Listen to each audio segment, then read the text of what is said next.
heesta dhawaan soo baxday ee maangaab ay ula baxday fanaanada codka tolmoon ee Safiya Tusmo ayaa baraha bulshada muran iyo dood cusub ka furtay heestan oo kooraskeedu yahay mulac waa ku qudhgooya caruurna waa ku muraaqo maalin baa iman doonta macbuud qaada gartayda miirdilaaca xaqaygu ayaa xoog loo faaleeyay iyada oo markii dambe uu fanaan Cabdi Ciise Cajuun bartiisa Facebook soo dhigay erayo ku jiray jacburkiisa sudan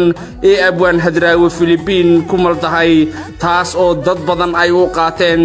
in uu jawaab uga dhigayo heesta la soo qaaday haddaba waxaa qiso yaab leh oo heestani leedahay iyo xog kaleba aad ka heli doontaan waraysigan uu Maxamed Ducaale la yeeshay abwaankii sameeyay heestan xanafta keentay kadib markii qofba uu dhinac ula kacay ujeedka heesta loo qaaday iyo ujeedka loo alifay midhaha heestaba aan idin kala baxo Maxamed Ducaale iyo abwaan Jamaal Baasha Shaywaal abwaan qiso dhinacayga waxaa fadhiya Jamaal Baashe Shaywaal Jamaal soo dhow waan dhawahay walaal waad la socotaa hees baad samaysay qof kasta markuu wax sameeyo xujada horta inuu kala celin yeeshaa waxaad u dhigtay fanaanada Safiya Tusmo horta hees baad samaysay bal ujeedada heesta u samaysay horta walaal aad baan idin salaamayaa adiga iyo TV-ga horyaalba Soomaalidu had iyo jeeraale de abwaanintu way wada sameeyaan heesaha bulshaduna had iyo jeeraale meesha ay jeceshuun bay had iyo jeeraale awla carartaa heestan qisada aan ku sameeyay in kastoon gadaal kaga sheekayn doono waxay ka mid tahay qisooyinka faraha badan ee heesaha laga sameeyo waqtigii heestan aan sameeyay ujeedada aan u sameeyay waxay ahayd qiso ku dhacday in Soomaaliyeed oo ruuxantii dhib fara badan soo gaadhay ugu horeyn bulshada waxaan u sheegayaa qisadu halkii ay ula carareen iyo hawlihii markaa jiray ka daba geeyeen inaanay midna ku socon waxaad dhigtay fanaanada Safiya Tusmo maxay tahay sababta markaa fanaanada markaad ugu dhigtay falcelinta sababta u yeeshay maxay tahay iyo falcelinta waxa uu yeeshay horta Soomaalidu had iyo jeeraale waxyaalaha markaa taagan aad bay u soo hadal qaadaan kulay hawl baa jirtay heestan ka horeysay oo ku lug lahayd dhinaca Safiya Tusmo iyo qiso yaroo la koobsatay sanadkii 2021 dhibaatooyinka iyo xasaradaha dhacay awgeed ayuunba heestaydana lagu laday insha Allah bidnillaahi kariim qisada ay ku saabsaneed heestu waqtigii aan sameeyay ujeedooyinkii aan ka lahaa sababta aan Safiya Tusmo ugu dhiibay inta dariiqo ay soo martay heestu inta waynu guda gali doonaa insha Allah goormaad samaysay heestan waxaan sameeyay 2020 bishii shanaad 2020 aad u sameeyay waxa soo gaarsiiyay inaad fanaanada Safiya Tusmo oo xirguf sida aad sheegtay ay jirto oo qiso markaa 2020 bilaabantay ay jirto inaad u dhigto waxa lama huraana inaan ka sheekayo qisadii ay horta ay ku timi heestan taasoo qof kasta ku dareemaya su'aalo fara badan oo dadka maankoodii maskaxdooda ka guuxaya taariikhda markaan dib ugu noqdo 2020 bishii saddexaad ayaa waxay la soo hadashay inaan waa inaan kamid ah hablaheena Soomaaliyeed oo dhibaato gaadhay aniguna markaa Facebook waxaan ku baahin jiray qisooyin yaryar oo ku saabsan gabood fallada hablaha loo geystay iyo maasa yaroo dulmi haween la yiraahdo oo markaa idaacada laga soo daayay barnaamij sax loo oran jiray intaas waxay iga sheekaysay qiso aad iyo aad u mucjiso badnayd oo run ahaantii raggii markaa ila fadhiyayna ay aad iyo aad uga murugoodeen markii aan u sheegay inan bay ahayd si fiican u kortay qoyskooda la nool aabahoodii hooyadood kaligeed dhaleen ka baxday jaamacadda markaan loo qalqalinayay inay guursatay inaabtigeed oo aqalkooda ku noolaa waxay igu tiri 2016 horaantiisii ayaanu nin isbarannay ninkaasu deegaanka markaa iyadu ay joogtay ma jecleen magaceeda iyo deegaankii ay joogtay midna ma aan soo hadal qaado xogta say loo ilaalino in deegaanka ku cusub ay isbarteen ninkaasu wuxuu u sheegtay inuu wadan kamid ah wadanadan carabta aad degan yahay kalgacayl baa la isku beeray jacayl baa la isla qaatay 6 bilood baa hawsha la waday way ka jeesatay inankii ay isku aqalka ku noolaayeen ilma abtiga ahaayeen inantii waxa dhacday ninkii inuu inantii ku qanciyo inay isguursadaan guurkooda si aanay familygooda iyo reerkoodu midna aanu dareenin wuxuu yiri waan ku kaxaynayaa si sayfaan kuu kaxaynayaa doon baan ku saarayaa dal ka mid a dalalka carabta ayaan ku geynayaa markaasaan reerkiina la soo hadlaynaa waynu ismehersanaynaa reerna waynu noqonaynaa waxaa kaloo iga dhaadhiciyey bay tiri ninkaasu in halkaa maadaama anigu aan baasaboor ku leeyahay sharci ah si adiguna aad baasaboor u hesho aqalkii aad meel uun $10,000 ka soo qaadato waa 2016 bishii 6 meelaha arrinkii way la aqbashay $10,000 xaafadoodii ka soo qaaday cidna anigoonu sheegin baanu israacnay bay tiri halkan wax kale ka sugayey ayuunbu ninkii dooni saaray bay tiri badda dhexdeeda ayaan ku dareemay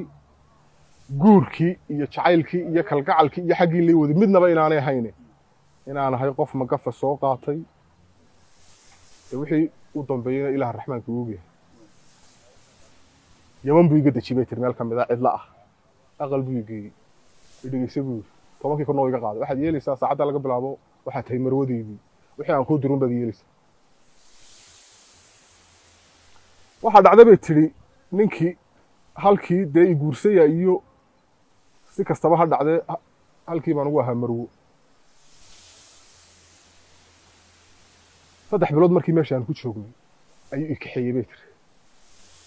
horta intaan i kaxayn buu reerkiinii la hadlay 5,000 oo kalaa la soo diray oo halkaasaan ku jira magafaay haysta wixii dee la akhri jiray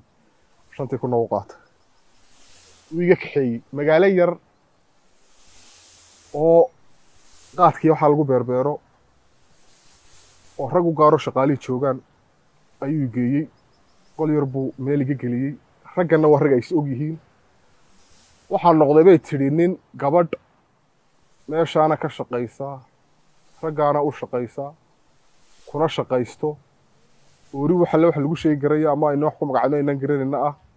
ilmihii koowaad baan dhalay 2017 bay bishii koowaad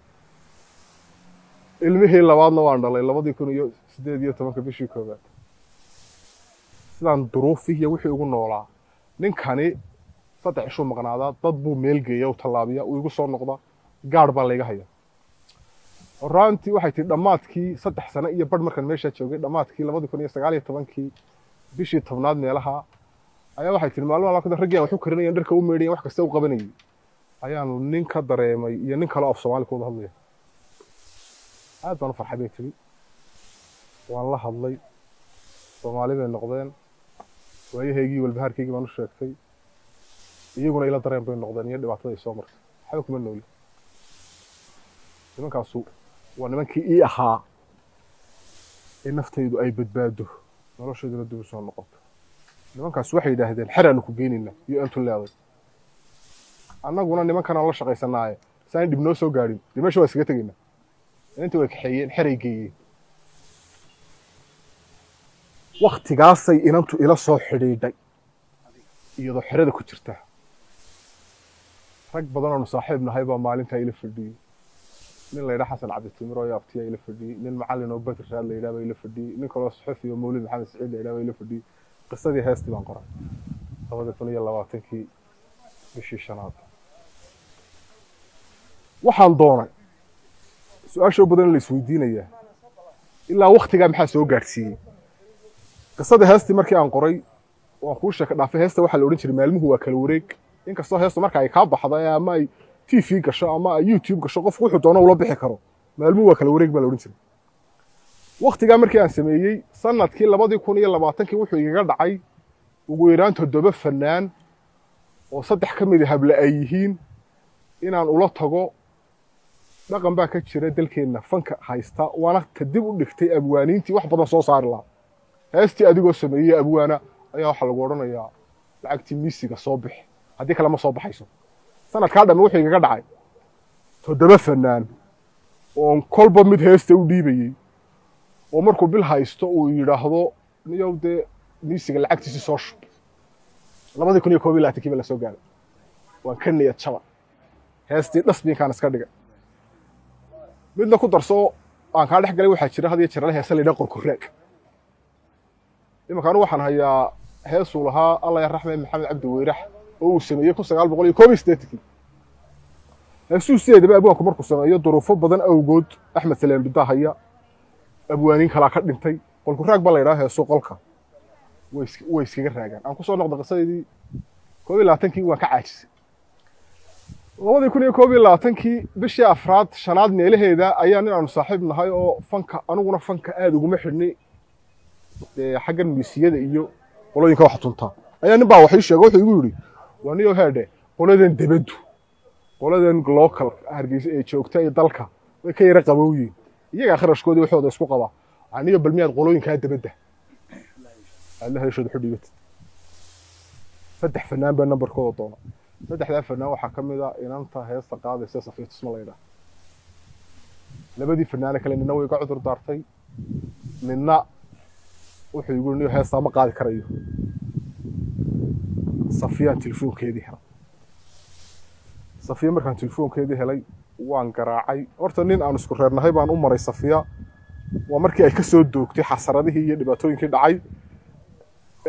اللهم صل dadkana dhagto ay iska taagantahay wuxuu igu dhinaad raax ku sheego inta telefoonkeedana iska daa heesna hawdii hawlaha jira awgood hawlaha jira awgood oo markaas laga soo doogay waxaan ku urmay inaad yare bal waan doonayaa inantii baan helay si kaliya laaba ii soo dhaweysay Safiya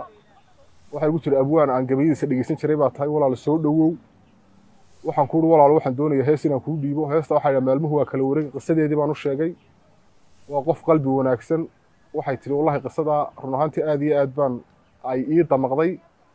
qisadii aan uga sheekeeyay iyo sidaan heesta u sameeyana waan u sheegay waxay igu tiri walaal Jamaal waan kula qaatay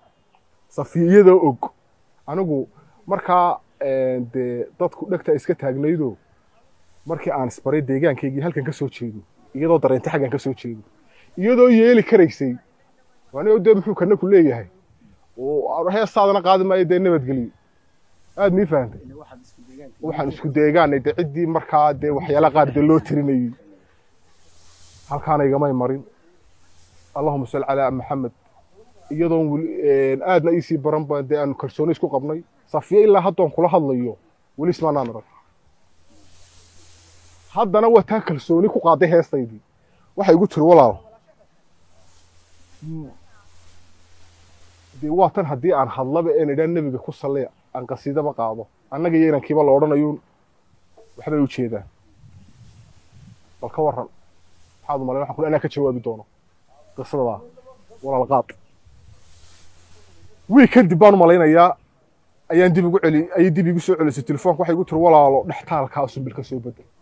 dhaxtaalku waxa weey milcu waa ku qurgooyo aruurna waa ku muraaqo maalin baa ima doonta macbuud qaadan kartayda mirdilaa xaqaygu waxaan ku uri Safiyaan wax la bedelaya ma jira kuwad aniga ka jawaabi doonee mulaca waa uu qurgooyo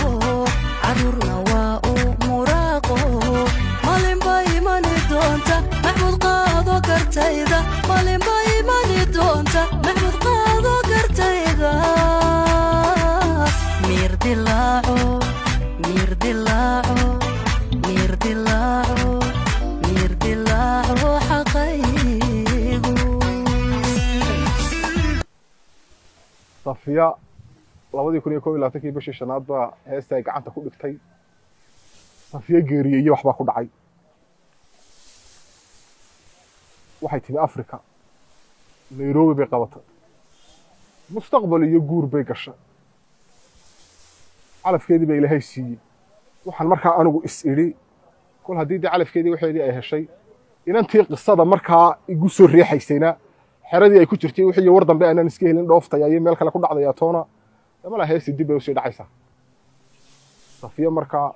aniga oo aan islahayn hadalnaha ku badinin ixtiraamayana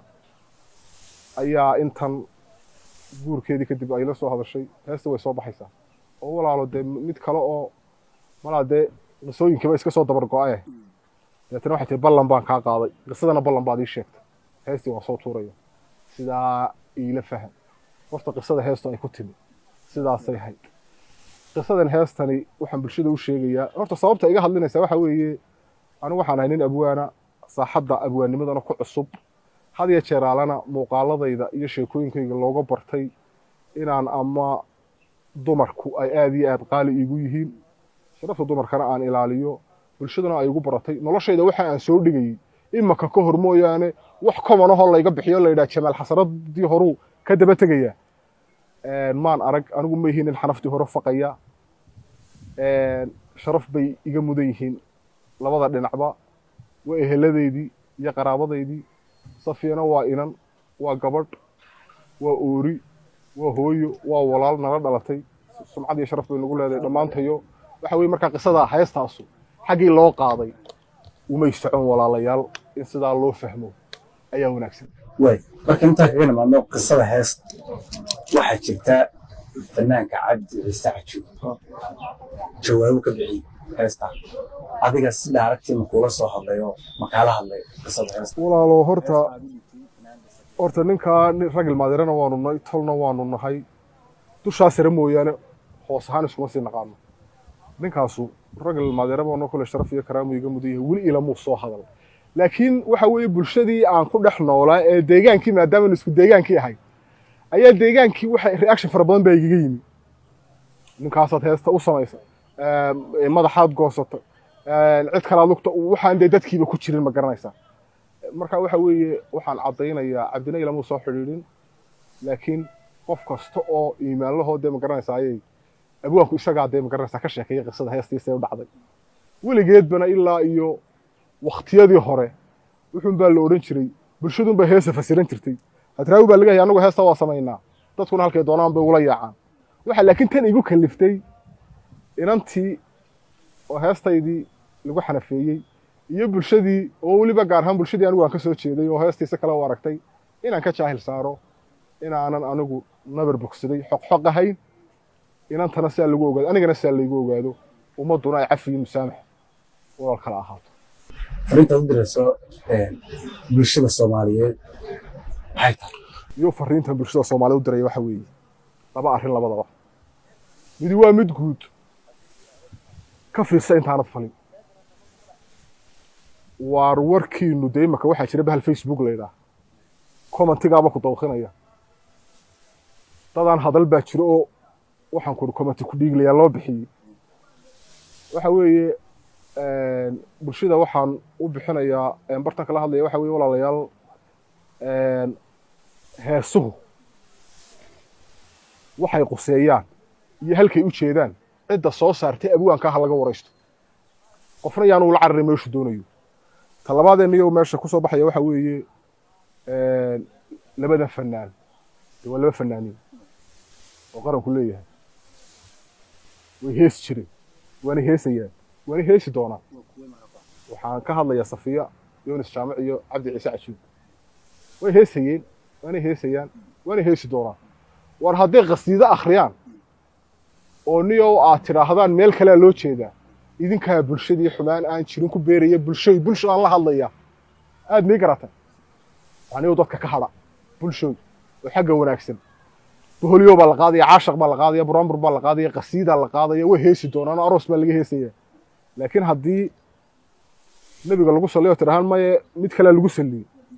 meel kale ilaa bulshadana waxa leeyahay dadka wanaaga ka shaqeeyo xumaanta ka shaqeynina intaas waxay noogu dhamaaday barnaamijka la hadal horyaal oo toddobaadkan martii noogu ahaa